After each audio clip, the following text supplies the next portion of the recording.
All right, so we go out day one with the first group, and we catch this amazing hammerhead. And I'm talking to the second group, day two, and Levon in the second group is like, oh, we're gonna catch a bigger fish, bigger trophy, bet on it.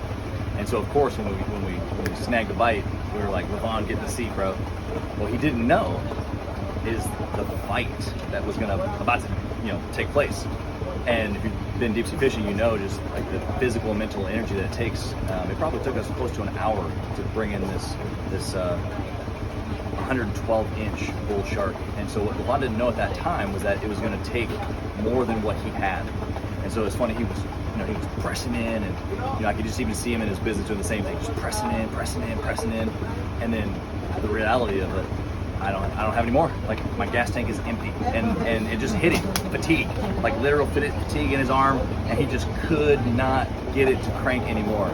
And so through the help of the team, he hopped up, another guy gets in, exhausted, another guy gets in, exhausted, another guy gets in, exhausted, for an entire almost hour.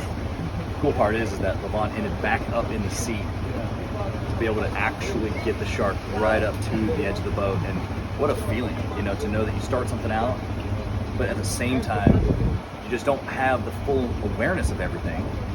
You hit these roadblocks along the way, but when you've got people around you, like, actually press in with you, you actually get what you want that you started out for, but that somewhere along the line, potentially you lost sight of because of the fatigue, the exhaustion, the ups and downs. So it was just super cool to see the group come around him, and of course, it was a group effort. It was all of our fish, but he started and ended it, and it was incredible.